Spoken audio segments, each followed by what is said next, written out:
you have any message for Ukrainians who, after 3 years of fighting, might feel betrayed or disappointed at not having a seat at these initial talks in Saudi Arabia? Well, I think I'm really disappointed in what's happened. I've been watching this for 3 years. It's a war that would have never happened if I was president, and I've been watching these people being killed at levels that you've rarely seen, not even close, since the Second World War.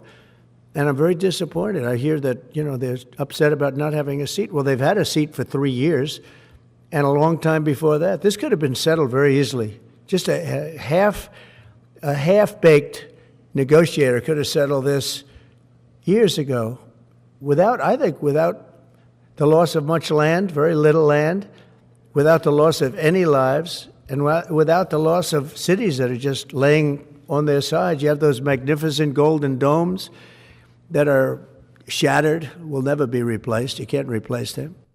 1,000-year-old domes that are so beautiful, you can't replace that. A whole civilization has changed because of what. So when they're worried about not being seated, you mean somebody that should have gone in and made a deal a long time ago? You could have made a deal. This is one that could have made a deal. There was no talk of this during the Trump administration. Putin would have never, ever done it. And by the way, we wouldn't have had October 7th. You know that. We wouldn't have had October 7th. And I think I have the power to end this war. And I think it's going very well. But today I heard, we weren't invited. Well, you've been there for 3 years. You should have ended it 3 years. You should have never started it. You could have made a deal.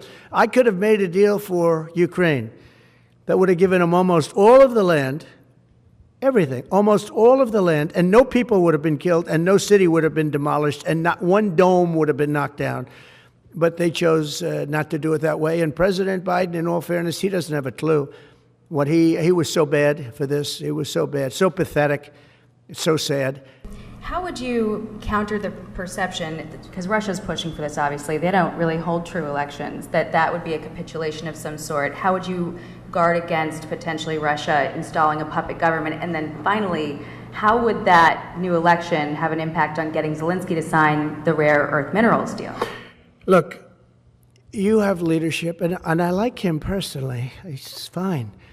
But I don't care about personally. I care about getting the job done. You have leadership now that's allowed a war to go on that should have never even happened, even without the United States. Look, we had a president who was grossly incompetent. He had no idea what he was doing. He said some very stupid things, like going in for portions and all of the things. He made a lot of bad statements, but he's grossly incompetent, and I think everyone knew that. This is something that should have never happened, would have never happened. And I used to discuss it with Putin. President Putin and I would talk about Ukraine. It was the apple of his eye, I will tell you that. But there was never a chance of him going in. And I told him, you better not go in. Don't go in. Don't go in. And he understood that. He understood it fully. But I'm only interested, I want to see if I can save maybe millions of lives. This could even end up in a World War III. I mean, to be honest with you, you've been hearing now Europe is saying, well, I think we're going to go in and we're going to go. All of a sudden, you're going to end up in World War III over something that should have never happened. Thank you very much. Thank you. Thank you, President, for the end of the month.